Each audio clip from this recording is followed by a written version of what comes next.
Wala kuna mwagijuan kino machigni watire karakama en cheno marupini mabironi ukinyi kasa no seromo kanyo sa chele kidagi kapago chiko kama koro wachake tuwak maru ukinyi maka uono kawakelo ni Chal mar Siasa odichieng maka uono ukinyi maka uono wan kama no miwarangi kumano tingo odichieng manyoro kendo miwanongi antire kaya koda aja Siasa jonon weche Siasa wadarange ni anto chalo nade odichieng maka uono wadhi time yo machalo nade mana mondo miwakoni gigo mano timoro odichieng manyoro nyakora Ramogi juang wiye gigo mantiere kanyo odonje tut mare bende kan wachako twak ukinyi maka uono wadhi bedo kacha ka warango twak mara Jatend Azimio la Umoja One Kenya Alliance Raila Odinga odichieng manyoro kane oduogo pachoka kowuok Afrika ma milambo bedo osebedo kuom odiochienge bura mabende odiochieng manyoro ne otieko safar mare kono kendo oduogo e piny Kenya ne oromne kanyo kuke lap ndeke ma JKI kendo tere cherkachiel kokalo chuny boma ma Nairobi kendo ochomo nyaka alap no maka mkunji kama no lose kod johera mage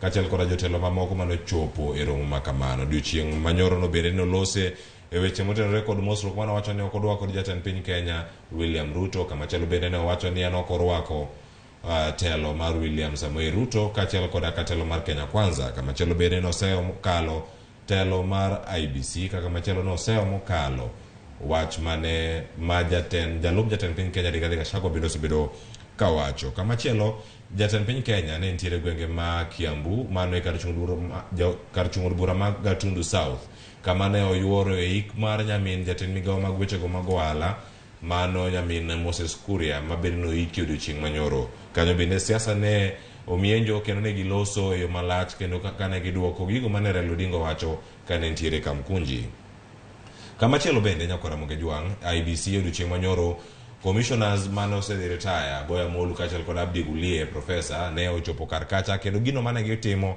ne gichiwo mana neno mare kachiel kod ka gino mane gineno kata gino mane otimore yiero mokalo kakacha bende ne giwacho gik moko ma odiochieng makano bende dani warangane gigo mane gilieko adieri mar wach nitiere kar kanye okang mabed gi thuolo mar wacho adieri kata adieri mar wacho go jogo mabiro bedo kacha ka kor wacho ni oyo gino mane gitimo oyangore ni mae mano dhi marach mano bende bedo kacha ka warango kachiel kod aparo maro kilga maloka dansa numari kotenore kod bura mabende koro jo Azimio der mar winjo duoko kawuok kuom jogo mantiere IBC wabija ne kata kanu loso toka winjo bura makamano mabende dhi nyime put mondo choko jatend piny Kenya motele kod jayal buche Agre Mchelule kama chielo mogi kan wadhi kaunti ma Mombasa jod bura ne ong'anyo ne romo mano timore odiochieng manyoro ma ipuonjo gigo ka gintiere komiti mopogore ka gintiere ka dhowath nam chumbi gino mane gilose ahinya mano leo chopo tielo machielo omenda mag CDF wacho ni enji CDF cha en ang'o motimore kode ywak margi kachiel kod ratiro magi onarango odiochieng maka orok ni machiegni ukinyi maka wuono nyinga Cleophas Oluoch wachako to ukinyi maka wuono to kaka pile okan kenda wantiere kai kod jonon weche Siasa jo Siasa ka warange e studio ma Kisumu wadhi bedo ka tutre kod wendo mabende no kilka maloka kendo janon Siasa mano James Mwamu wadhi tutre kod achiel kachiel kochopo studio moro ma Kisumu kama chielo bende studio moro ma Nairobi kar kae wantiere kod Apopo Lentana arwaki ni machiegni mano MCA ma Kanya Dot Lokamano ichio yo machalo nade achio maber kabisa ngacho ni happy new year to the team kendo amor kom kele cheno maru pinyo chima kawuono mna giso nyinga Apopo Lentana awod Kanyidoto maoga ngora pedhi an MCA mono yier gi ODM e county civil Momabi erokamano kom machiegni ahinya chendo kinyi maka unoda mana chako to nyakora Ramogi juang mondo bibed kod ng'eyo ni gik mage mosebedo kacha katimore ang'eni wendo ma Kisumu kango chopo ang'o konwa ni gik mage mantiere kacha mabende oluwo kachiel kod apache twak mosebedo modhi bedo ka wasechako sani ka koro sani ode mondo mi wawinji ni e twak mane obedo go odiochiengno manyoro Raila Odinga ka entiere e gwenge mano county ma Nairobi ka entiere kacha ka mkunji gik mage mano timore mage mano wacho to pajana wendo montiere gokinyi maka uono nyalo bedo mane wawinjane wameitisha mimi ati yo jamani watu ambao wanapenda mambo ya kufanya maandamano ati wanataka handshake sijui nini nasema hapa leo sitaki mambo ya handshake nataka kuna handshake ni mwanzo hapa ile mkutano ambayo tuliahirisha ya kule Jakaranda Jumapili ijayo tarehe 29 tutakwenda Jakaranda, na tunaongea na Wakenya na tuko na haki ya kuongea na Wakenya. Wakitaka kupeleka sisi jela, tayari.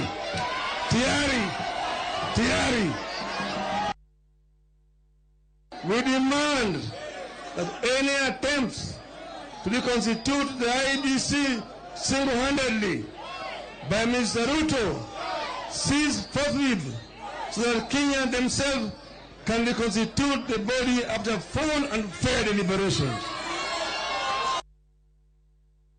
Wawaje kututisha sisi. Sisi hatuwezi kutishwa na Bwana Ruto na Bwana Gachagua. Sisi ni wa Kenya na tutakuwa Kenya hii. Wameiba ushindi wetu, au sitaki waongeze matusi. Sisi tunadai haki yetu na tuko tayari kukufa kupigana kwa haki yetu.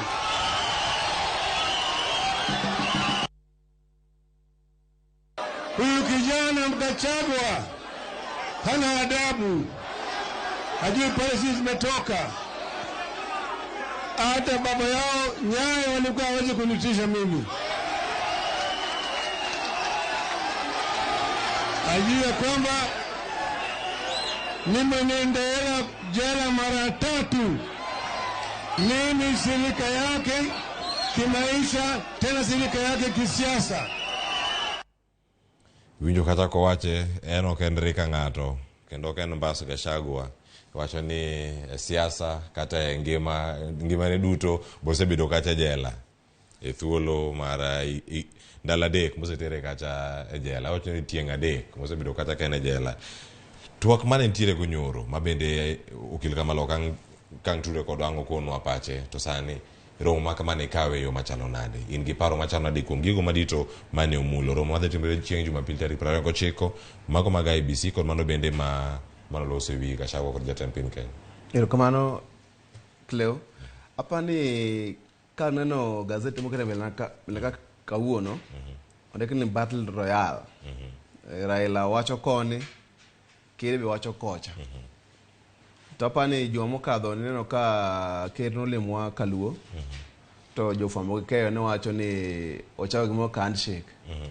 To nyoro uneno ka sasa lokro chieng' achiel obedo kendo Battle Royale. Mano tiende ni jatende Azimio, kweth ma Azimio Migosi Raila ok dhi ol machiegni. Osewacho ni odhi chako kendo rally next week. Kendo odhi chako dhi Tononoka. Odhi wuotho e Kenya mzima. Odhi kero serikal ni modich igna beach kago siasa. Nikech gik mowacho kata mano wacho nyoro gin kaluwore gi kaka nowuogi ng'at mano iluongo ni whistleblower mano jago poro.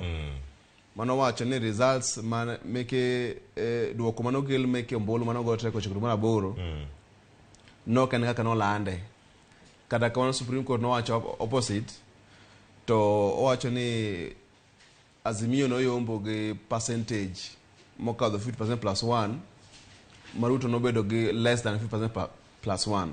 Koro ma medo jatende kweth ma Azimio nguvu mar wacho ni ombulu kwala dieri kendo gi haki mar pingo serikal ni kendo kwa kaka jolupne ni serikal ni wapinge nyaka giko kendo koni 2027 bende ok gibedhi ombulu ka IBC pogo timne rekebisho kaka dwaro.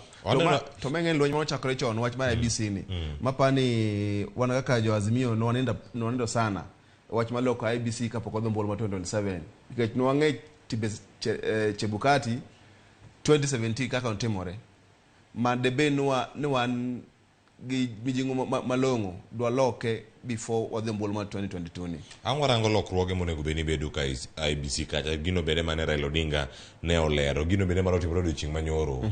Kapok ochopo kar kanyo owacho ni wan okwayango jatend piny Kenya William Ruto kaka jatend piny Kenya obonene mana kaka William Ruto. Mano kano loso kar kacha wacho ni bende ok oyango sirkal mar Kenya Kwanza. Paro makamano ochomo kanye te paro no wuo kanye to odhi kelo ber machalo nade kata rach mane ne oganda jo Kenya renya jogo maluwo Raila Odinga. Tingeni ka Raila wacho ni okoyango. Ngeni serikal no dhido mondo ti dhido matek kabisa. Apani ng'e gima nowacho 2017 to mondo mi jatend piny mane ti kanyo migosuru kaera ti no chuno gibedo piny Raila mondo miyo lwasi makare mar mondo miyo ogavan Kenya. Ingeni ka wacho ni Raila koni ne okoyango to mang'e ji atamalo nus 50% ma jo Kenya okoyango. Tingeni wafuasi meke migosuru Odinga ogin joma topiyo ginyoma fight to the end gigolwe nyaka gikone kenda do koni mbele ka dhi matek tingeni mane nyiso ni economy chako dok piny jo investors neno pek wach mar investing the country biashara bedo matek uchumi dhi malo makata migosi Ruto kako uyo gagoge no wacho ni okobi ni forget forget about handshake and what bro chune obed piny wacho ni jodalawa ang'en no dhi marach to walosu wach ni kaka jo ot kata konge handshake but nyaka to obed piny wawinjire kaka ji dhitiyo kanyaki na wich mabiro kendo kwa dhi loso IBC ma 2027 nyaka ji winjire nikech magi makelo koko kodhi yiero to in participant yiero mabiro no ere kaka idwa mondo itugi yiero no ibed gi duole kaka idhi yiero joma dhi ta yiero mabiro magi makelo koko kasa ne momiyo migosi Raila wacho niya onge yweyo battle royale nyaka 2027.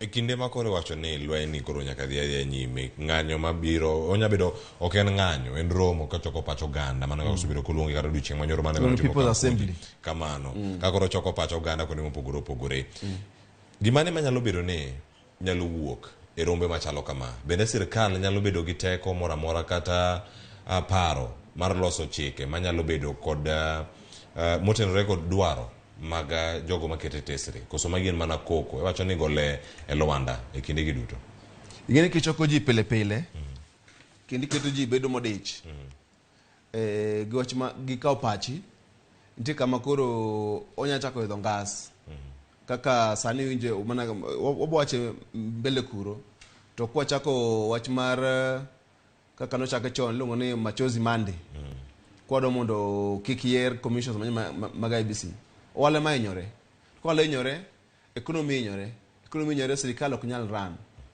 mano is the mano ilungo nango giko mar ginie emomiyo jatend piny nyaka bed piny mawinj paro migolo ne mar nyaka lok pache e yiero mar jomidhi yier madhi ta ombulu mabiro nyaka lok pache kaka wandl position nyaka lok pache kaka govern Kenya to above all Raila wacho odwani economy oran makare e gino ma iwacho ma bende dani do kanyo mondo milera ne gino ma iwacho kete molero ni giko mara chenro gi duto en mar dwaro ni jatend piny Kenya William Ruto bed piny kendo gilosi girang kaka ginyalo timo gik mopogore ka wala okethore uchumi okethore gik mathoth arita kwe onjaore gik duto kotimore kaluwore kod ng'anyo kachiel kod rombe matimore kuonde mopogore kata kweth maketo sirkal tesre manya bedo mar Azimio la Umoja dwaro ni jo Kenya kik winj kata kik yang jatend piny Kenya gi sirkal mar Kenya Kwanza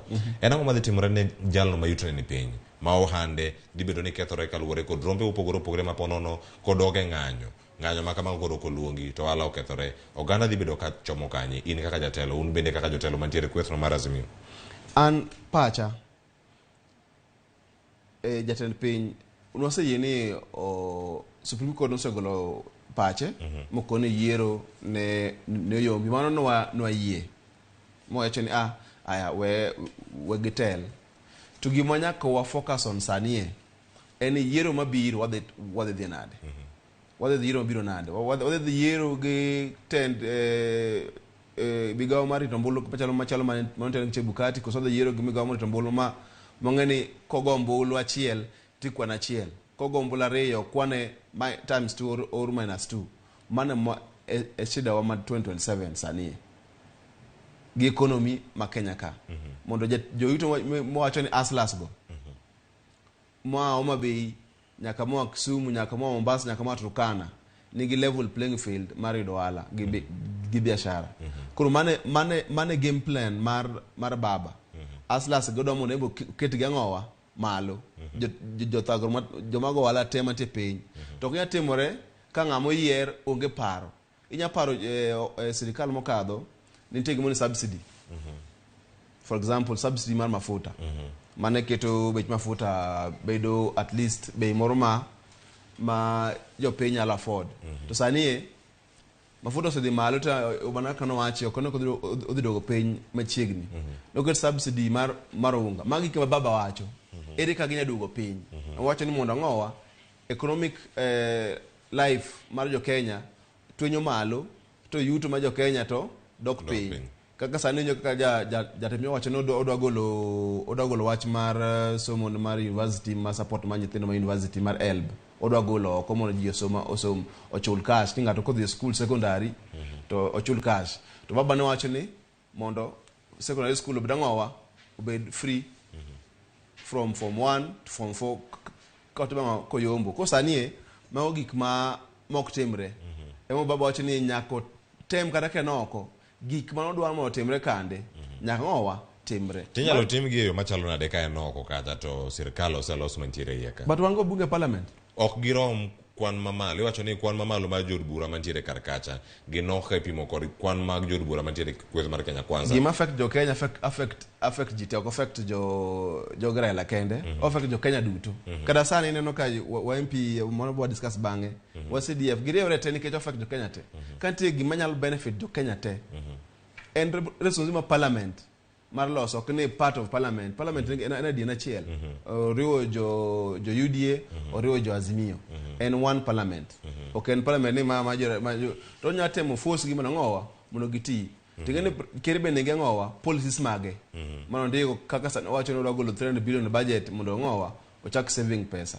to mano samone no ko nyatimore because o save pesa kuonde ma inyo uchumi koro ngima ma jo Kenya chako tunyo malo omiyo manaka koino Migosi Raila Odinga yudo currency day by day sani yudo currency pele ka pele joma supporte medo medre kendo medo bedo gangowa gimi jingo nikech gik mane gipane dhi bedo asla government gino ka en sufferers government yes ekindego mane oganda medo mana loso kendo gintiere karkae wadanwa rangi odiochieng' manyoro jatend piny Kenya mano William Ruto nogo koke kendo kano keto kogno mano e paro mar chik mano mar IBC kendo koro sani en chik iwacho ni sani koro yiero mag commissioners mopogore idhi time yo machalo nade idhi time kanye ekindego bende jok magi madhi bedo jokanyo kiwacho kata ni PSC Parliamentary Service Commission bende dhi bedo kata kod oganda gi maromo ji ariyo kaka machalo bende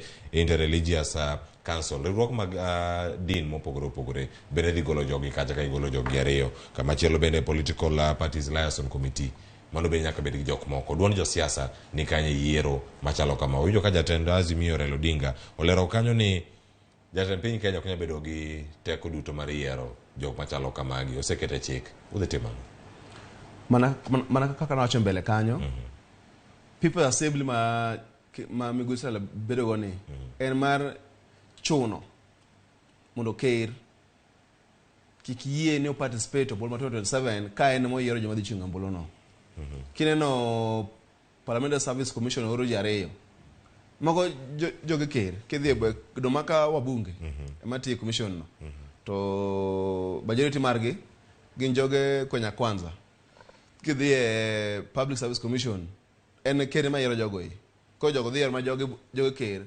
kedhi political parties liaison committee ngata dimi the year ngata chiel maon kara duol kidhi LSK ngata chiel koro jogi teko dhi kachande gin joma dhi miyo ker jogene mondo yier jogene mane momiyo wadwa nangowa ni ker owa participate e yiero mar IBC kata kwa kitime otime kaka notime 1997 mane jite bring commissioners make IBC to sanie ka okereno okobiye kaka jo Azimio ni ngata chiel bedo gi powers ma yiero jite matiangowa madhi yiero joma dhi bedo commissioners ne KBC madhi chung ne yiero ma 2027 mano okobiye kendo wana kwacho mbele kae en battle royale en odhi bedo matek molo kaka en saneni ne kid president gi joge ne ma jo Kenya Kwanza sane gi pano yot Bante kama koro piny tek ma okenya governor bokoni osate mang'eny Ruto ke president moko Kenya ka. Josur mataf kata Moi ne taf moloyo William Ruto maked sani. But no bulge mo wacho ni we wa repeal section 2A mondo abed gi multi party. To 97 yene we year commissioners morewore. To sani makul ma Kenya oseaye mar dictatorship onge. Karwach magi mo wacho mo tough talking. Ntie kama nyako wacho ni koro jibed piny e mesa jujire ka koro Kenya tek makate no wuon ono anka onko munyadhi.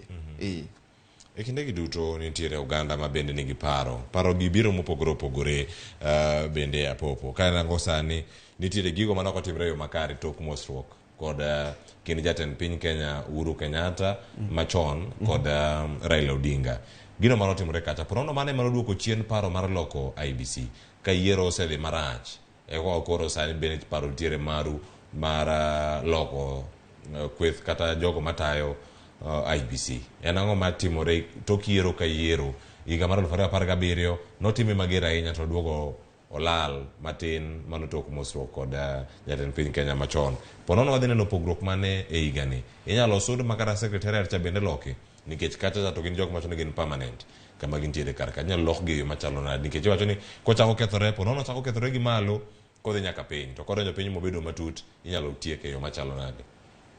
Mana ke wacho wangi 5 years mar timo lokruok IBC to commission machiwo policy gen magi decide kaka jopiny tiyo ka jopiny otiyo gi commission mamalo iwacho ni the secretariat otiyo gi the commission mamalo mane ma wacho ni koro gi top te to kikelo policy making kada sani president William Odonjo to yudo bureaucrats mandichon jo public service okolok gite but policy mare ma jogo bangowa biro luwo koro kata mana jo IBC manyien policy marge ma jo secretary biro luwo so ndalo mane wantie gan check chande no temo galore e wach mar IBC kono paro ni it's in good faith the gombolo the land in good faith but no good faith one of the clean hands no the ombolo no the locho but ngato the gi hands moko mana kowachi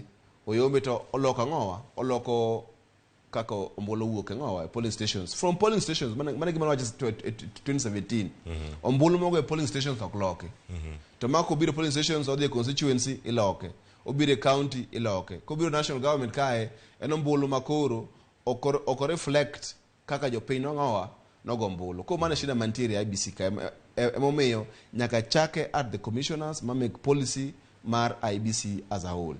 Yes. Man lokro ma tikanya koro moge jwang weche nitiere mathoth mabende mienjo karaka kapok wadhi kata kama chielo wawinja ne pacha mheshimiwa ka on kodi karaka podi gima no wacho ewi jalop jatend piny Rigathi Gachagua inyalo mede ang'o ma en paro ma koro osebedo ka mienjo kone opogore kinde mokalo jalop jatend piny Kenya Rigathi Gachagua nowacho ni jatende William Ruto mondo wene Raila Odinga mondo rakrego mano kada gintiere Kerugoya aduoka mano odiochieng' manyoro ni kawe yo machalo nade en aduoka madwarore kidege mag siasa koso siasa dhi nyime apenje Cleo ipane Gachagua en equal mar Raila kata ingi para koro wacho no penya kete yie no bede tie no penjore Gachagua ken kata na 1% mar Raila in terms of politics Raila wacho ber kane njo gima wacho kanyo ni ndalo mane offered ne democracy ma Kenya Gachagua ne pod wacho kanyo mafani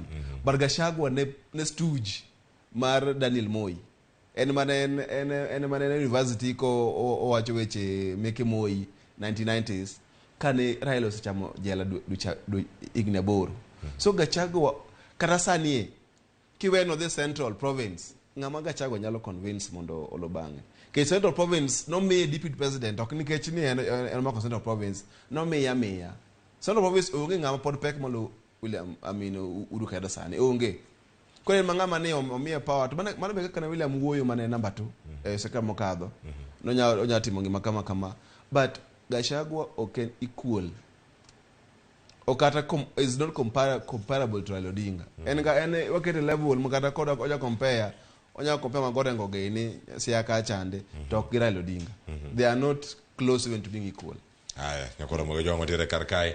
Odhi kuma chelo bende amore thulo mara dok chien ka ngwayudo okil kama loka James Mwamuka oselo swechego mag tudruok e studio ma Kisumu kasani koro wantiere karkai wadeno orangane odiochieng' manyoro e yik mar nyamin jatend migawo mag weche mag ohala mano mapacho kae mano Moses Kuria e gwenge ma Kiambu Gatundu South. Jatend piny Kenya ne oloso kacha bende kendo oduoko Raila Odinga kaachiel koda jalupne Rigathi Gachagua kane giloso ka gintiere liel machalo kamano e nyasi marik Mariamin Moses Kuria ne giloso kido machalo kama winyane kaka ne giloso kana giduoko ponono ne gineno nyasi mane gine liel to ne gineno gigo matimore Kamkunji winyane kaka ne giloso. Nimesikia wakisema ati wanataka Saba ifunguliwe. Sijui wanaishi nchi gani. Chebukati na IBC walifungua Saba zamani. Form 34A kutoka every polling station iko kwa portal. Form 34P iko kwa portal. Form 34C iko kwa portal. Hii Saba wanasema kuuliza ifunguliwe ni Saba gani? Hawa watu hakuna kitu wanataka. Hii ni watu wanapanga tu mambo ya nusu mkate, sijui wanatafuta handshake. Mimi nataka niwaambie mapema mchana. My friends, sahau mambo ya handshake. Na msituambie ya kwamba ati hamutaki handshake. We can see you, si tunawajua. Unajua hii mzee ametuumiza. Tangu zamani akiingia pahali anaharibu. Aliingia kwa serikali ya Moi, aliharibu hakuharibu. Akaingia kwa Kibaki, aliharibu hakuharibu. Akaingia Uhuru, aliharibu hakuharibu. Sasa ati analete fujo, ndio wanaongea pale, nimetumiwa message. Ati anataka ati aingie kwa hii serikali ya huyu rais wetu. Si rais wako hapa. Mungetaka tumkaribishe ama aende akiendaga. Hatuwezi kukubali muharibu uchumi wa Kenya. Hatuwezi kukubali muharibu biashara ya Wakenya. Na hamuwezi kujipanga na mambo yenu ya ubinafsi ati ndio mupate kwa kutupangia mambo ya maandamano. That will not happen. You're wasting your time. Oganda tiere kacha Kamkunji gioro message ne jalup jatend piny Kenya kendo gikone kacha ni mae timore giwacho ma gitieko ma kae kama gichope to giduokore duoka ma kamae mane mwacho ni Battle Royale koro kamitie kacha koro wacho ni jopoko nyalo wacho kata ni en gloves off koro gintiere kacha gidoka koro girakre kama gintie aduoka ma jatend piny Kenya nomiyo Raila Odinga pachien man ineno gokor en gima very normal. Sama ini wi got inya gokor asechopo malo ka ng'anya juga ka sama piny tek iduogo piny manya kiduoge ok nya bedo wi got forever. So jatend piny kaka owuoyo kokia tagi manya koni ogobe ka odweche mang'eny kabisa maybe dweche adek kapok o calm down wacho ni jodalawa nyaka nyaka ka jokenya kech wane piny achiel ngin sama jomoko goko konie to piny kethore o kethone joko ni kende obedo equalize obedo average kethruok koro kethone ji te sama ber biro ne jokenya konchiel obedo ber ne jokenya duto. So en gima nyaka ker land ni nitie gik moko manyaka koro otim kadwara gi pach jokenya duto ok mare jokenya kwanza. Jokenya kwanza kata mana ker Uhuru Kenyatta 2017 mano yiere nogo agoge kabisa ni onge handshake nusukati yongere wan obo chamo ringo to jomoko chamo soya to gikone nokone baba wawuok kanyakla kaka jokenya mondo Kenya odhi mbele nikech Kenya ok odhi mbele kai weyo 50% mar gichien atamalo nus nikech jofuasi mag Raila gin nus ma jokenya kewe gichien ni koro iradhi move gi jo part moro nus moro oke kake joge bidra gichien koro magi manyaka o ita humble pie wacho ni jolalawa an president ma jokenya duto dwa jokenya te nyaka winj dwa jomoko nikech jokenya wacho ni koro da yiero jo madhi tenda IBC nikech shida mantie kama mwana kaka jo Azimio eni nyomadhi tombulu ma 2027 okodo handshake kwambe babo sokono kono nusu mkate eno dwa ni Kenya be governed by the rule of law jo mono ndekene mi wadhi te mo credit sanie jo mono bedo charge for corruption e serikal mokabo mago te mulungo credit sanie to mano wan bedo piny ma ji kwele to wacho ni wadwa piny mabedo governed by the rule of law mabedo govern gi chike moketi mondo wabed gi piny ma prosper, economic prosperity. Mane gima ker Migosi Raila Odinga wacho. Wadwaro piny ma ji te are equal, mantie fairness and justice. To justice inya yudo mana ka ng'owa mokwongo democracy. Democracy ok tim ka yiero the winner can't be determined. It be determined ng'at achiel madhi to wacho ni wan anapane ng'ane moyombo. To jomoko bo wacho ni ng'ane nono koyombo moyombo. Ko mano e democracy kanyo. E gino mapontie kanyo ka pod gilose wechego mag sava gi mago bende mag nus mkate. Gino ponono mae nyabedo ranyisi ni ponono bende nyalo bedo ni en gima osewachi. Kenya Kwanza osewache, Azimio bende kone wache nok gidware. Koro ng'ama dware, ng'ama giwinjo ni dwaro wach handshake ni kata wach mosruok. Intiere ka jo Kenya Kwanza wacho wan ok wadware, ng'awo kono gini jo kidware, jo Azimio bende wacho wan ok wadware, ng'ama ponono miyo gi maleng' ni jo Kenya Kwanza ponono nyabere dwaro handshake. Handshake kata wacha ng'owa ok ni Azimio dware kata Kenya Kwanza dware. Intiere kama kochopo nyakoro muso kata kia dui ni wacho ni ajodalawa. Onge tere mondo wadhaw nyaka wanya dhaw nitie piny mbaka morego meke pekni mokare no dhaw mod iwigi modong ip kene modong. Tung ji dhaw nyaka 2027. Ok binyalore. Mano kata mafuta mwacho kata dola mwacho ni dola watimo go waro gigi wala kwa okoni. Wanya kata nyaka shilingi 200. To siko dhi shilingi 200 okawuondi. Ji te biro thagore ko aremba nyaka Lamu. Jitebu uj matek. So, handshake ok en gima Raila Odinga bodwaro kata gima Ker William Ruto bodwaro. En gima bobedo automatic. It will be the right thing to do for this country. Mondo piny odhi mbele. Nikech kowache ni koro wachak dhi kata mana keto jo IBC mondo oyier the panel madhi yiero commissioners mondo obed ma free and fair. To yier jomoko be mok fair. To jo Azimio dagi ne okwanya the yiero gi jogo e ipani to mwa sustain the rally for 5 years. Okubedo sustainable. Karane president himself gi kunuma Kenya. So handshake will okubichune sana jogo nyaga goya. In fact kataga shoka mawuyo no uwa sanie. Tutika makoro kata en ibokete ku. Ibokete ku. Kakoro mana kere gi Raila jadi. Jare. Omi okeni cool mar Raila. Maponono wadhi neno twak mora madhi bedo e kind gi Raila Odinga kod William Ruto kinde mabiro. Dhi bedo makata gi yie kata gidagi te nyagi bedo. To ng'ama nigi interest moloyo en Ker. Nikech Kenya owe lwete. To ka gimoko dhi marach nyako yud kako nyalo keto gimoko dhi maber.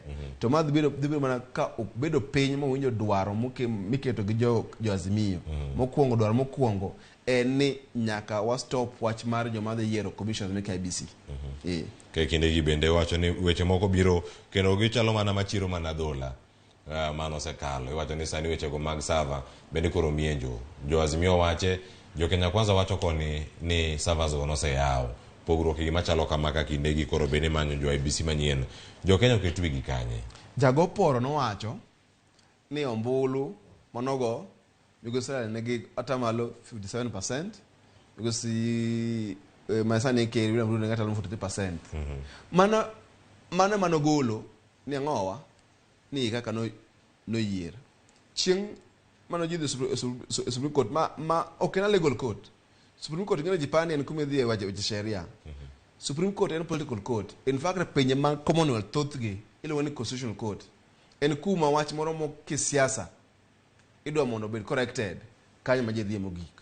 So kacha ne notere e weche mag savago mo wach ni en endless pursuit wala goose chase. Ko gol kaka ne sava na ng'owa bed manipulated gi jopinje ma oko.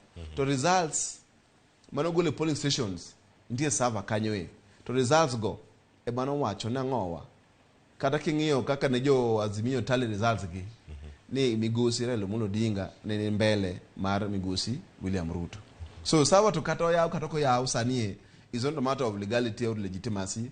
En gime ayane ni for the sake, but Kerita and William Ruto mano is the verdict of the Supreme Court. Wajo moero chik wase yini man verdict of Supreme Court, but okuberucho gimoni ombulu no be interfered with mokwal mar ng'ato. Mano okuberuchore for the next 5 years. Koro gwada correct mano ni kodhi yiero mabiro 2027 nyakwa bed gi IBC ma kogolo mbulu police station magoche rapedhi to biro ndhiwa to nyaka be kubi Nairobi en mbula chienda cha mok mende be ok gole You could multiply by a figure or minus by a figure. What I know better the same vote, man could care, man could because as of now Kenya can democracy. When you watch Kenya aristocratic democracy, ma ego mbolto ngamadi yombo to osengi mano kodwar. Okurani care wangen osengi care 2027 osengi hiyo.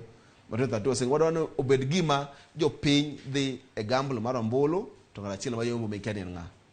Aya, nyakoro mo jwang watiere karakae kendo koro wantiere achiel kachiel ka wan kae ka warango chal mar wach kumoro mora ma intiere wasedo kanyo twak ariyo mano mara nono romo mano bag Kamkunji kachiel koda ka mano timore gwenge ma Kiambu kama jatend piny Kenya William Ruto ne ochope mano kan kata kod jalupne Rigathi Gachagua. Sani weche medo mana mienjo ote ma medo oro wakawo thuolo bende mar somogi kama yudo kachiel koda mago bende maga SMS angwa bindu kori achiel kachiel mana moko mantiere kae kapok ang oduogo ira mheshimiwa mantiere gokinyi ma kawuono mano MCA ma Kanyadoto mabende wantiere godo achiel kachiel mana Popo Lentana mabende wan godo kinyi ma kawuono. Nyarogara wacho ni asechopo machiegni miauru twak ntiere kar kae engineer Gilbert Makadika Jakabar wacho ni mar nguku Kibigori Kisumu ane Ramogi TV eyo maler I represent Bohemian Flowers man Kuru County Rokamano Lewis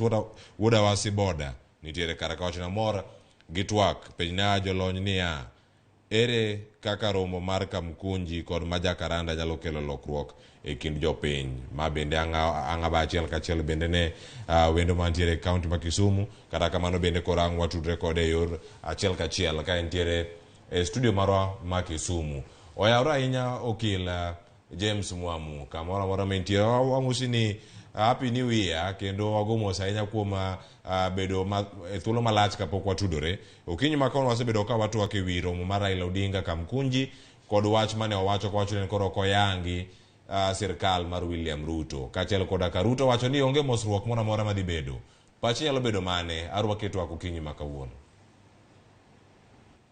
Happy new year Cleophas. Wachako higa maber Nyasaye oseritowa.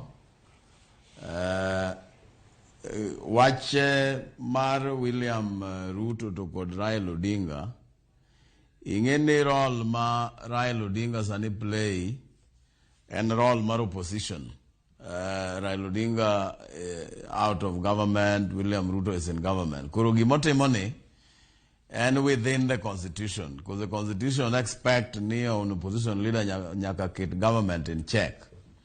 To you make it government in check in your mupogoro your minyalo hold public rally inyalo luongo Kamkunji inyalo luongo MPs mag opposition together mondo nene parliament keto in check nikech mano ka okotimore gik moko biro bedo katimore mang'eny e parliament madhi mabedo pass moloyo wach mar electoral commission ni en wach ma important ahinya makanyo ng'ena yie gi Raila Odinga ni kapok commissioners manyien oyier to input nyaka bedie ji ka ji nyaka bedie parties nyaka give their views maka giweyo ni ker ema yiero jogi kende to mano biro bedo problem no bedo 2007 nikech wach mane Kibaki otimo kosegolo commissioners moko commissioner Mukela gini no resign ji mang'eny no resign aeto weyo Kivuitu gi Kiara Mutu mane ran elections mano kelo problem nikech ne Kibaki no kochiko ite mowacho ni bwana consult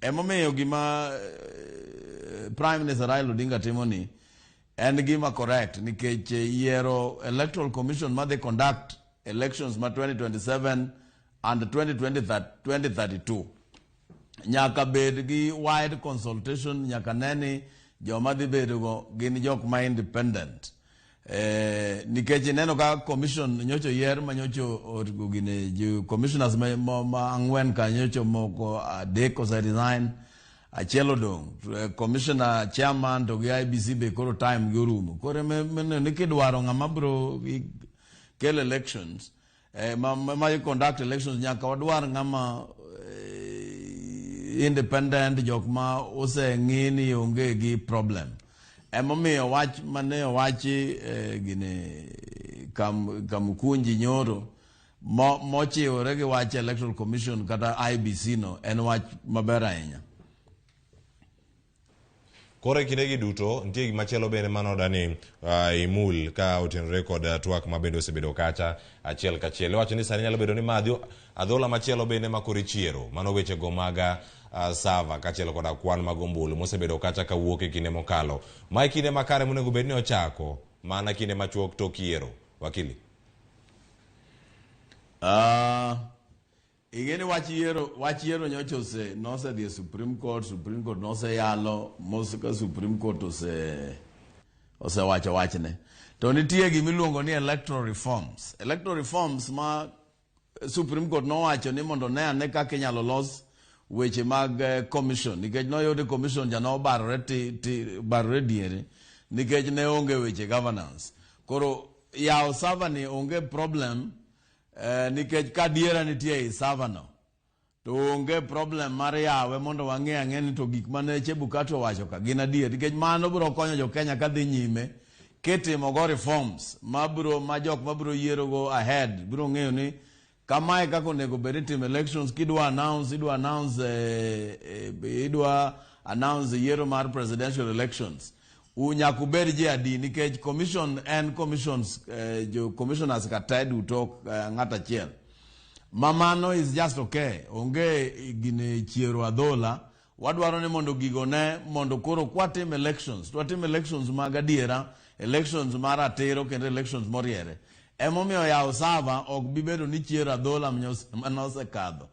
Yaw sava kata mana cheko gik manotimore elections mano matiende ni koro watego democracy. Ki paro bang 2007 ma Justice Kregla no biro ka milungo mano head gimilungo ni Kregla Commission.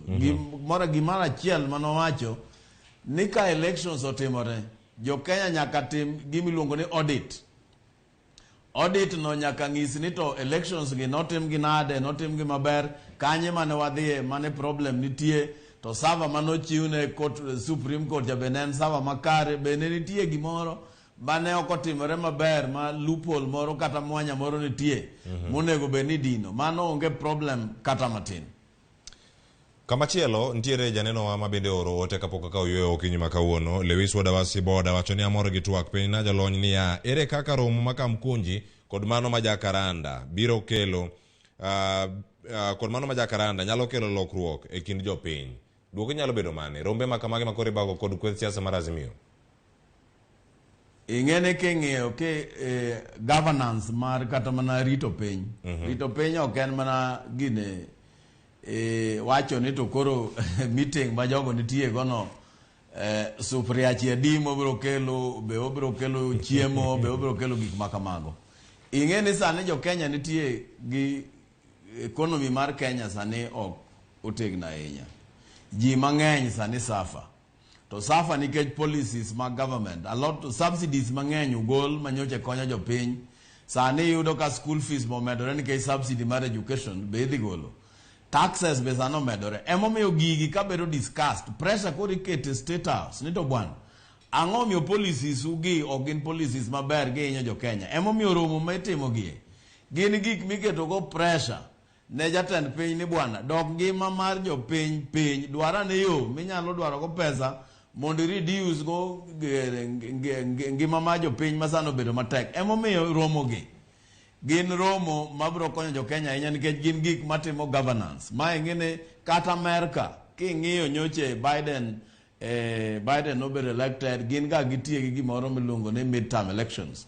Midterm elections go nyoche gitimo tiwinjo ka jomoko wacho ni jo Democrats mang'eny ok oyier nikech jomoko mora ahinya gi policies mag Biden. Mano matiende ni oro message ne White House ni nitie gik moko mitimo ma ok ber. Emomiyo jogi be koromo kama nikech kingi elections ni 7.1 6.9 the difference about 100,000 100,000 matiende ni jo opposition nitie gi a half jo kaka be nitie gi a half makuwene ng'ato ni rula the way moero makoro en gimoro amora modwaro timo mano ok nyal bedo kamano. Magi e yo mi geng'o go gik moko maricho manyalo timore ne appointments masani timo jomoko manomaki manotere court mobedo charged with corruption iduogo kendo koro yiero magi ok gik maber.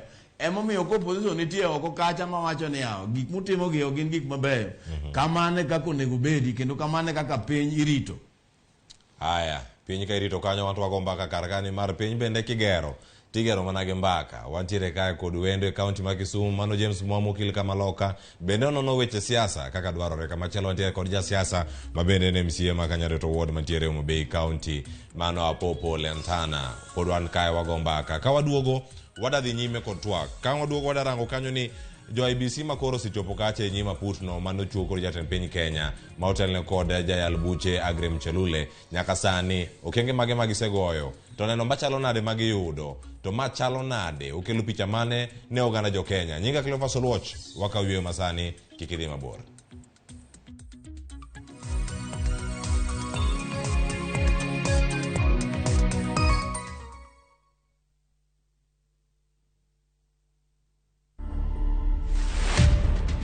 Wanda Chibalonza Muliri is a 16-year-old girl, and she's the daughter to the late Angela Chibalonza. I stayed with my dad since I was young. When I was young, he told me that he used to breastfeed me. Sometimes I used to cry for my mom. You two seem to have a very beautiful relationship. Since I was young, I've been knowing that he's my mom, and he's also my dad. I do pray. And one thing I came to learn, life must move on. Ninataka Ebeneza ijengwe juu yako. To watch this story and more, download the Citizen Digital app. Scroll left on the menu bar to the exclusive videos portal. Once here, scroll the videos and find this and many more exciting stories lined up for you. Click on the video to play and enjoy. Kenya's #1 app, Citizen Digital.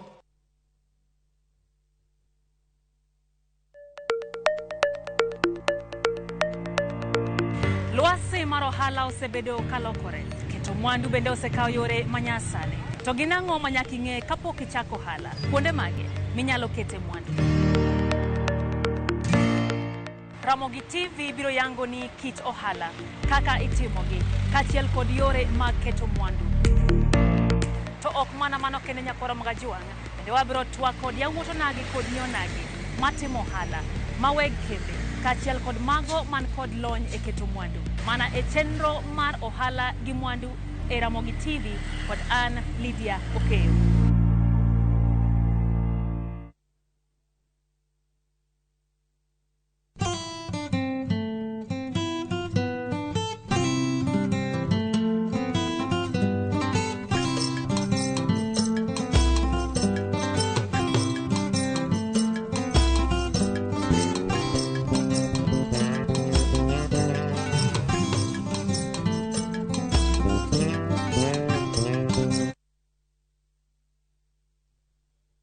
Wuodh bedo ng'ama miyo ma janyuol thoro bedo gi ilo. Kata kamano, onyalo kelo wich bar mokalo. Maristops Kenya ni kai mar misir e kinde ma ipek, chiwo arita makende kendo bang' konyruok. Kaluwore gi dwaro magi, Maristops Kenya yudore wang' apaya ma Kisumu Kakamega momanyore gi od thieth ma Russia. Opuodhgi kod NHIF kendo giyie chudo mowuok kuom kembe machiwo kumba. Yuatole namba mar 0800720005 mondo mi chan romo kata mondo ing'e mathoth. Maristops Kenya, jolony weche mag thieth mag joma mine.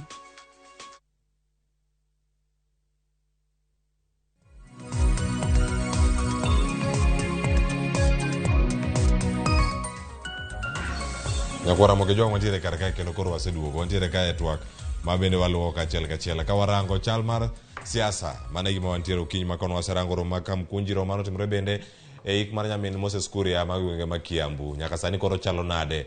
Wapor ni imedo mana neno Ramogi TV e piny luo duto te ma e wang' jowi kende makelo ni weche go gi dhok ma iwinjo kamoro amora ma intiere ka wago mbaka kodi ka wantiere kodi achiel kachiel. Wadhi mana nyaka jogo makoro chopo nyima put. Nyaka sani commissioners ang'wen mano moting'o iluongo notice gi gan Cherera 4. Sani Cherera 4 adek kuom gi nosegwetao. Mano moting'o Juliana Cherera, Justus Nyang'aya, Francis Wanderi. Irene Masit ema koro dong' kata ka ochopo e nyima put manono kaka yiero bende ne ota. Ng'ukti moro amora mano bedo kacha girange. Odiochieng' manyoro ne giduogo kendo ne gichako igani ka giwinjo neno mopogore opogore. Ne thuolo mar Abdi Gulie kaachiel koda Boya Molu mar chiwo neno margi. Wadano winj kaka ne giloso. Kaka ne Abdi Gulie oloso kaachiel koda ka Boya Molu, kaeto ang' winj pach jolony ma ontiere godo kiny ma kawuono ni gito ginene nade. Ma bende chalo mana gima chielo odiochieng' manyoro janon weche siasa Tom Nduku nowacho kanyo ni ati ma gin mana gik moko mosebedo choreographed. Osechan gi duoko gi duto isebedo coached kaka iduoko. Owinjane kaka ne giloso nyoro. Fundamental questions as Azimio is asking. IEBC is a constitutional office. What was Commissioner Irene Massid's position? Yes, she was part of the four who have supported the NSAC position. Myself and Commissioner Gulie dissented and the chairman. And then after they left, after the NSAC team left, the CEO came in with the result and gave each one of us a copy. And then a debate took place where our four colleagues, Commissioner Irene being one of them, said that we need to moderate the result in line with NSAC demands. Reasons for the visitation, and that if we declare that the results to go in one way, as he explained, which was in favor of William Ruto, that the country was going to ban. Magineno makoro liekore iwinjo kanyo kakoro bura mane gin godo iwenjo ni makoro iwacho ni mondo results kata duoko bed moderated kata koro rangi kako dhi bedo mondo jodogerano kama chielo wacho kanyo ni kokolanda Raila Odinga piny dhi wang' magi makoro mienjo sani pachien mane kiwinjo neno machalo kamagi apopo. Adieri mar twak ma jogo wacho e kaput manolos gi kerno ok ding'e ahinya nikech sani iluongo ni ng'amo yombo nigi a lot of advantage. History is written by victors. Koro ema mineno ka sani jo Abdi Gulie gi Mola Abuyu biro sani ginyalo lilo the cherera for nikech gin gi victory ne gi feel ni ng'at gi mane gi support emana matong'owa emano yombo. Koro gin gi leverage gi advantage e wi jomoko mane oneno ni ng'ama ne gidwaro okohubo chan. Koro ginya wacho gimoro amora. Koro adieri mantiere gima aputno dhi bedo godo matek. To aputno nokele kere mar iluongo ni rubber stamping gima jo sirikal sani dwaro. Jogo ang'wen go wuogi mondo kel manyien ma jogewa maler te abiriyo. Ok ni en gimoro midhi wach kanyo manyien ma wacho ni koro ni inong'o the truth of what happened on August 15th gi yiero mokadha. Manto onge kanyo e. Mano kumukele mar luoko the three mose retire gi lilo the four mane iluongo ni cherera four. Kamane paro matiere kar kanyo. Akia ni kaunti ma Kisumu James Mwamu pachien mane ke winjo neno makoro mienjo elela ni gigo manotimore e kinde mane koro ikwano mbulu gito kwano mbulu ka koro telo ne ka iwacho ni chenro maga lando duoko gi pachien jabedo mane kaluwore gi mago miwinjo. Ingene Commission of Inquiries mosetim e Kenya ka gin gik miluongo ni instruments ma president control go power kata control go political atmosphere. King'iyo 1983 kane Moi oseriembo Charles Jonjo noyiero gimoro miluongo ni Jonjo Inquiry ma Justice Miller mane nitie chairman, Mudhoga ne assisting counsel. Ka inquiry nosebedo mang'eny ma ji osewuoyo kaka Jonjo en ng'ama rach ando plan to coup d'etat, then bang' mano Moi owacho ni I'm not a bitter person, awene jogi. Ndalo ma wacho wuok matek mar Goldenberg giero Goldenberg Commission of Inquiry mondo cheka neni to pesa nokwal nade. Sirikal emokwalo pesa aeto gichak giero ng'ato ne dhi timo inquiry mondo non ni pesa nogine kamano. Golden Inquiry odhi kamano ma be noruma kamano aeto bang' mano chak Commission of Inquiry kiparo ndalo death mar Ouko Uko commission of inquiry. Kakoro ne weche biro maliet commission no negi mano no de kamano. Commissions of inquiry osebet appointed mang'eny e Kenya ka.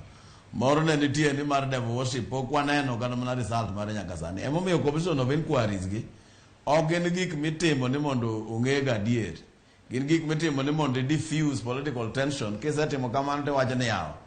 Dong nuneno ka gini nosetimore kama whole political inquiry jo gini ne jo pinyo gine aito itimo kamano dhia kamano kotudo kamano tiwacho ni gigi jo setimore wawege kamano lakini ise contain power matiende ni ise normalize ise cow control using commission of inquiry omiyo commissions of inquiry ma Kenya ka ok gichalo Warren Commission ma US ma notim ma investigate death mar President Kennedy 1960s mano wuok gi recommendations ma mowacho ni kama kama notimore magi gin mag jo Kenya ka gitiyo go mondo gi diffuse go gik matimore Kenya mondo ji ong'e ni gik mane gitimo gin adier maga koro kaka honorable MCA nowacho ni gin gik ma kore cleanse go joma dhi ka ti demonize go jogi mae gima timore gima dhi wuok e gini onge mae en politics you know magi gin instruments mag politics gima dhi wuok e gini ni ng'ato dhi tim kama onge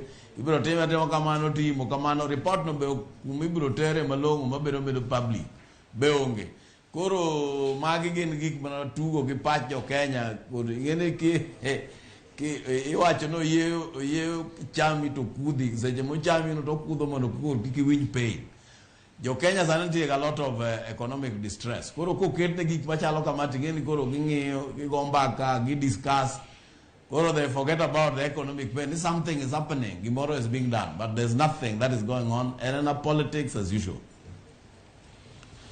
Mago e paro bende mamiyo jo paro mopogore opogore mantiere kar kae. Koro an wakawo thuolo machielo bende mondo mi warange ane ni pak jopiny to gin mage. Nitiere paro ma bende usebedo kata kowuoro e mbui magwa mag Facebook mag Ramogi TV. Wadwani mondo mi warangi okinyi ma kawuono. Ka wantiere kar kae kata kapok wakawo ote machalo kamago.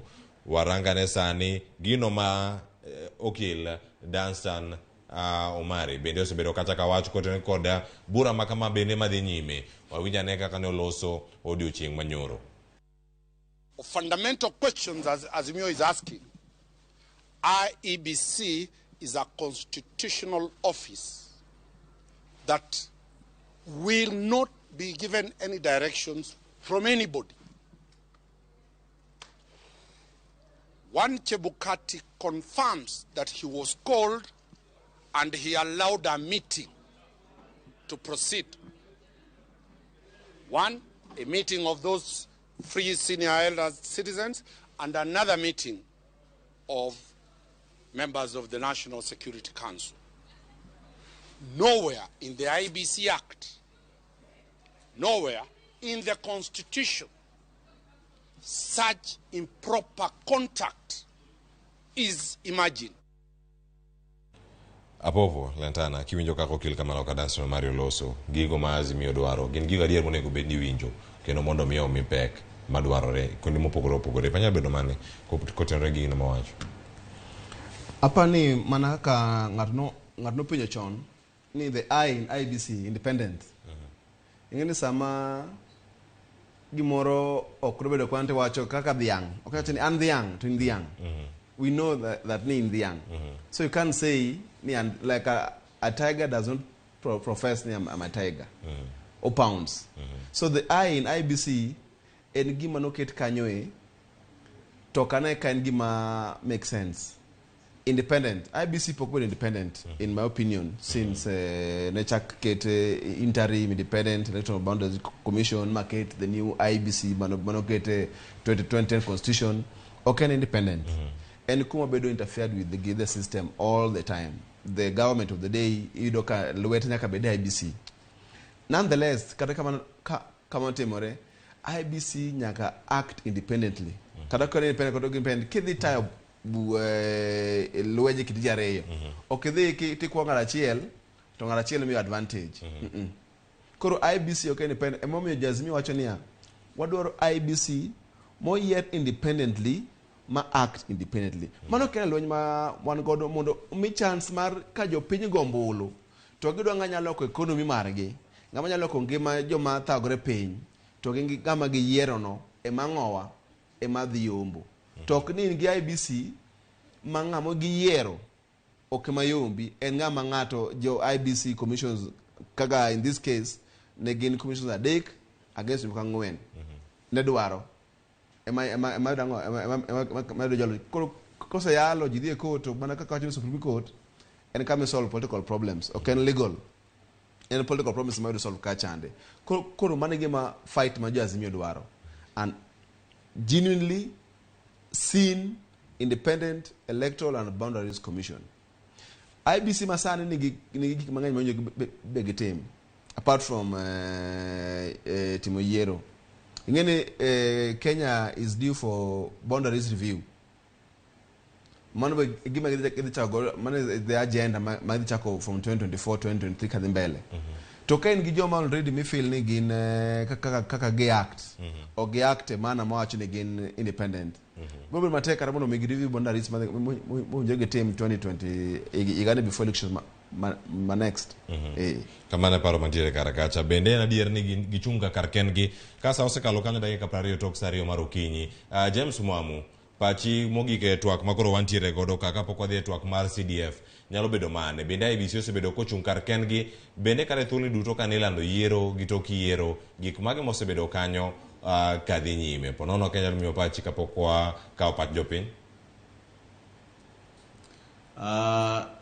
Kenya wasebedo gi problem gi electoral body ok en gima nyo chakore kawuono chakore karamna time mar Kenyatta tingini ne onge it was one party state 1982 no bedo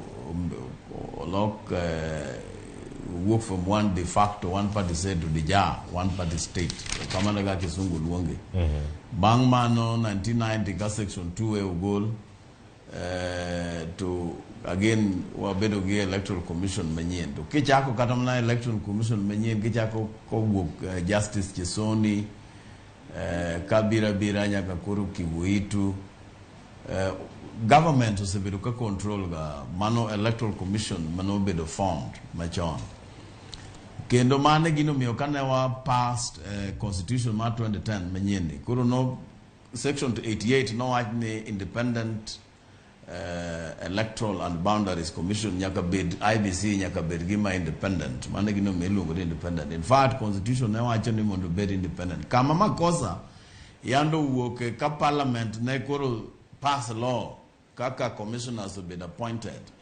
2013 kakoro ge pass law mane control after 2013 nege wacho ni a body biro yer mabiro select commissioners ka body no select commissioners gibiro tero names to the president mabiro yer Chebukati kane yero nen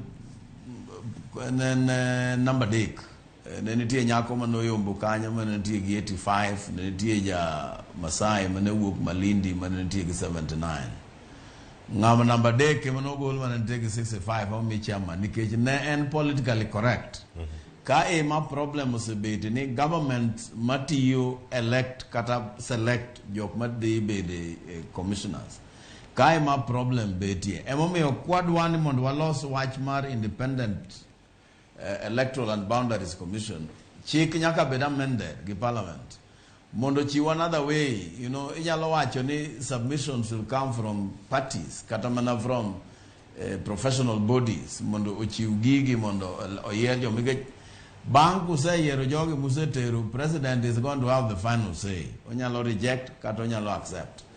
The moment we get an electoral commission, they run presidential election, year of a president. Kanya ma problem nitie nikech kano se year ka jomoko mano resign. Ibaro after 2017 elections jomoko no resign, moko ringo. Kuro nowe jadek ma been running the show for a long time. Nyakakoro inchi yero cherera. These are the people.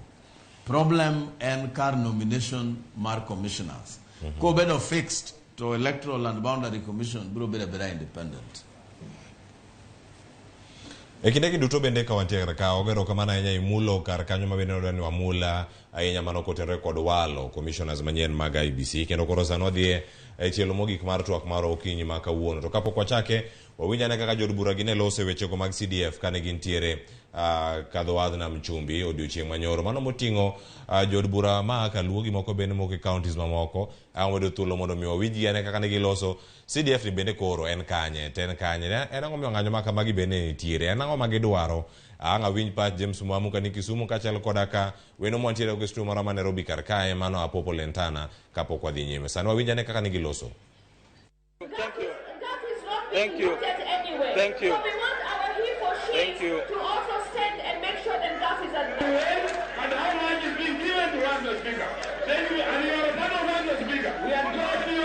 This meeting should not continue until Njoroge is... En which could come on wabedo one Mombasa to nyithindo ok nya this school. Nikech pesa okomiwa. Pesa mokelwa go kagi to karwa kuri mokmiwa pesa mondo nyithindo somo. Mai mowango iwa momiyo owacho ni bura ni okwabedie. Okwadwar anything to do with the meeting marwa bunge kani keto wa class nwa somo to nyithindo ne dala iyo akona. Step 2 wadware no bika kiny onyiswa gimomiyo pesa onge kamo kete pesa no. Wananchi wanaona kama sisi labda hatufai, hawajui kama pesa haijatolewa. Na ukiangalia sehemu kama Lamu Mashariki education iko kwa ICU. Hatuwezi tukaendelea kama viongozi kwamba tunajivinjari hapa wiki mbili tukikaa kwenye hoteli la kifahari hapa ili hali watoto wetu wamebaki nyumbani. Wadwaro pesa. Koda gin kode manuk tijwa nikech wago osuri. Aneno kwa go osuri. So kata inoge go osuri. To kwa go osuri to kanto koda ni pesa onge odhi kanye. Kende ne CS mar Treasury okode serve bed office no. Kaka wabunge wanyalo initiate mondo mi wagoli office oko odhiyo. Mantwak manirita ahinya bende apopo Lentana jod bura bende koro ywago kacha giwacho ni gin bende gichulo manosuru kendo koro gilie kono ginyalo kata gole apisi jatend migawo mag wechego mag omenda mano Njuguna Ndung'u weche gi duto chalo nade wacho ni gin kocha gijivinjari gin gitongona Mombasa to jopuonjre bende nitiere dala onge fee magitigo e weche mag waziri. Erokamano Cleophas apani CDF and among the best things most happened in Kenya since independence. Apane kono biro 2 or 3 no ka dongruok mang'eny biro gwenge nyakuma ne pano kanyal bede gi school oger to kapoko wa discuss bondo wach mar MPs dwaro apane CDF be dwaro a lot of audit mana ka county government apane kidhi kaka constituency mara mandhiwo do duong but CDF was biro kanyo since 2004 koka wache ma correct ahinya 2004 tufanya ka sane nigin madhi prareyo akiagi omiyo skudo pogo tiek losi gi CDF ni to ka ng'iyo no wangi skudo 130 kada ke wache ni school ka milion 10 ka higa dose tiek skudo gi 10 keche 130 schools some stand money is just 13 billion to CDF mose biro 1.3 billion okadho 1.3 billion nendewa so en gima pani amba makodhoga gima CDF timoga nikeche osewe lose koro itimo kode kaka MPs dwaro but kunde moko ma CDF sincerely osetiyo mokelo lokruok e gwengego minyalo ne mikoni ma CDF otimo ogero school ogero ndara ogero pi to watch ma just for my kind MP watch generally since 2023 time maro jode obedo gi NATO obedo gi Martin in fact Martin has also tamotogi the CDF very well in the last 5 years ko CDF ni nyaka mi MPs they make CDF kendo mane kwa magintiere mano gin won pesa MPs National Assembly won pesa ka gin won pesa gin won sochi gin won was executive ka gedagi ni Njuguna ma cabinet secretary mar pesa gol pesa no gole but pesa te megi mar CDF mano you can be sure about it will come erokamano ahinya mana apopo Lentana kama chelo bende wadhi mana nyime ka wacheri tieko sari gi nusa no bende wawuok kar kae kendo cheno machelo donjo kamaro rako kendo sani wawinja ne pacha James Mwana mapiyo boda dakika achiel kende ikono akona sani pachi kod dwaro maga jod bura ma bende koro ywago sani CDF gichom kanyo CDF ok bi mi MPs gimomiyo bi mi MPs nikech Supreme Court nyojo sewacho ni CDF ok constitutional. Ingene teach MP and the parliament kendo discuss bura, kendo discuss chike manyalo konyo jopiny. Management mar funds onego bed executive. In fact, Supreme Court no wacho ni pesa ni onego ter ni county government, or county government kata national government o create a coffer manyalo timo tij CDF ni tok ni bedo managed by MPs. Nikech teach MP king'iyo constitution and representation legislation, passing laws in parliament. Onge kama constitution owacho ni MPs onego bed ni manage pesa. Emomiyo pesa ni ne Supreme Court owacho ni koro onego bed manage either by executive government kata counties. Koro gima national government onego tim ni gimoro nitie mane nitie BBI mane idwa ni mondo ket CDF ni a constitution to be controlled under the national government. Nikech there's a lot of conflict. Nikech ngamo bedo ni rito chike ok onego bed ni be manage finances go onego bed ni kele counties, and then gibedo named mana kata ga sikunde mane gero ka pesa no will just come, but it is obedo managed gi governors ok MPs. Emomiyo akia ni MPs gibiro yudo pesa gi nade ka chik ka court nosewacho ni pesa ni ok nyal yudo. Nikech sani law society njo se die court moyudo injunction ni pesa no ok nyal migi. Emomiyo ka gidhi golo treasury gine minister mar treasury cha gimano gitimo nono nikech chike mogine court mowacho, court manyocho miyo Ruto presidency ni ema be owacho ni ok nyal miyo jogi pesa mar CDF. Koro ok nyal wacho ni presidency ma ije koto miyane en ober, lakini CDF to koro ingene nyaka koro wachiwa kata nikech mano biro be disobey court order. Supreme Court en court maduong' e Kenya kama kosewacho ni CDF no kunego mi MPs. Ng'ato kunego chako dog wacho wach more parliament ni pesa no nyaka miwa, nikech pesa no inyalo tere counties makony development ma nchini tiego. Erokamano ahinya mano James Mwamuka ni kaunti ma Kisumu. Wayudo ne ote ariyo kantiere kar kanyo. Duoko mari kotenore kod twak mar okinyi ma kawuono en mane. Wantiere kod yuka e Facebook mara Ramogi TV. Sani kachel kod SMS bende mesibedo kachaka yoro iwacho gi e yo machalo nade. Sani koro wantiere kod yuka kachel wanyalo mana rango gi kendo wanon gi mana kaka gibiro kanyo e wang' jowi mari kanyo. Sani wantiere kanyo kod nyina Lazaro Kanyambok wacho ni Cleophas onge ngama nyalo rule piny maduong' kaka Kenya successful without listening to the dissenting voices. Ananeno ni Ruto kik go kore to Raila bende obed motang' kod the so-called Mount Kenya leaders. Wacho ni moko romo kod Gachagua to at the same time wonde ni gin whistleblowers. Ero intiere kar kanyo. Ote machielo kantiere kar kanyo konya yude Kalebo molo wacho ni telo ok mi ng'ato ondike muma ni to ni owacho ni ondik ni to bende ng'ama ber nyalo loso piny koso nyalo kethore. To kata kamano Mandela bende ne okuongo bedo ng'ama rach. Ero gigo ntiere kar kanyo. Ote mari ochopo kamachielo ka wanyalo yudo machielo. Felix Nelson Ramogi wacho ni dich ma sirkal gi siasa konyogo jopiny gang'o. Ero mantiere kar kanyo. Raila oyue Ruto had visited Homa Bay kod Siaya. Wacho ni we are seeing his interest in developing Luo region. Ero ote marid kanyo. Ote machielo bende kantie Omondi Osodo wacho ni kero sirkal modich e yo mane to nowacho ni ok onyal hango Ruto kaka president. Sirkand ng'awa modhi keto modich ok onyal tambua Ruto kaka ker kare onyisa ni president ma Kenya en ng'awa. Ote ntie kanyo mogik Kalebo wacho ni Raila Odinga wacho ni should play his role as opposition leader, must always push for handshake. Penyo mantiere kanyo penyo mang'ongo ahinya ka gintiere kar ka. Nyakwara mogi joma gonyiro kama nyako morote magi kachel koda ka bedo kodwa e chenro mar piny mano chako kiny sa achiel nyaka sani koro watieko sa 2 osekalo dakika 33 watieko chenro kiny ma kawuono. Wach mari mogik mana matin ahinya ka watieko nyalo bedo mane kata dhi kaunti ma Kisumu. Erokamano. CDF bro biro. Representation wacho ni anyalo determine kaka dwaro pesa at the smallest unit national government mano constituency. Same kata MCS be what they fund for the same kata represent ji angenge magadwaro mano one. Number 2, serikali no the pingo nyaka giko moyo electoral reforms. Mano is the hallmark of democracy. Katieko mos makena joma be county gi joka yido te ma tune in Ramogi TV kawuono tune in Ramogi TV mondo weche gi pile ka pile erokamano ya no kane gigo simu mang'eny agneno mheshimiwa TV oro giwacho ni mheshimiwa make simu age mapi mana kisetio kara kago kama kudo thuolo kama chelo James Mamu mana mapiyo pachi wach mari mogik nyalo bedo mane ka watieko twako kinyi makawuono. Anago mane kwara mogero kamano wachako higa manyien maber. Alemo mana ni Nyasaye mondo ritwa mondo omedwa ngima mondo wabed gi higa motegno wabed gi higa maber.